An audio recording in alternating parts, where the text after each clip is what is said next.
आज अखिल भारतीय विद्यार्थी परिषद कंधमाल जिला फुलबाणी नगर सम्मिलनी स्थानीय सरस्वती शिशु मंदिर ठारे अनुष्ठित हो जायछि।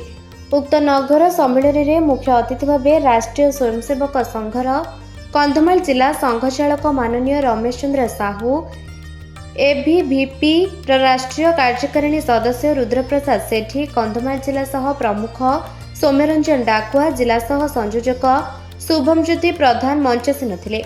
ଏହି ସମ୍ମିଳନୀରେ ଏବିଭିପିର ଲକ୍ଷ୍ୟ ଆଦର୍ଶ ଉପରେ ଶ୍ରୀ ରୁଦ୍ର ପ୍ରସାଦ ନିଜର ବିଷୟ ରଖିଥିଲେ ଏବଂ ରାଷ୍ଟ୍ରୀୟ ନିର୍ମାଣ ଛାତ୍ର ଭୂମିକା ଉପରେ ମୁଖ୍ୟ ଅତିଥି ରମେଶ ଚନ୍ଦ୍ର ସାହୁ ନିଜର ବିଷୟବସ୍ତୁ ରଖିଥିଲେ ଓ ଆଗାମୀ ଶିକ୍ଷା ବର୍ଷ ନିମନ୍ତେ କନ୍ଧମାଳ ଜିଲ୍ଲା ସହ ପ୍ରମୁଖ ସୌମ୍ୟରଞ୍ଜନ ଡାକୁଆ ନୂତନ କାର୍ଯ୍ୟକାରିଣୀ ଘୋଷଣା କରିଥିଲେ।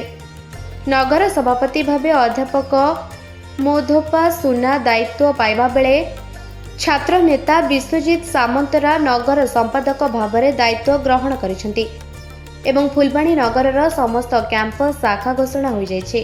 एही सम्मिलन रे गंजाम विभाग संयोजक रजत बेहरा, कंधमाल जिला सह संयोजिका शुभलक्ष्मी साहू, विभाग सोशल मीडिया संयोजक आशुतोष बेहरा, पूर्वतन जिला संयोजक अम्लान पट्टनायक और बहु कार्यकर्ता एही नगर सम्मिलन उपस्थित थिले।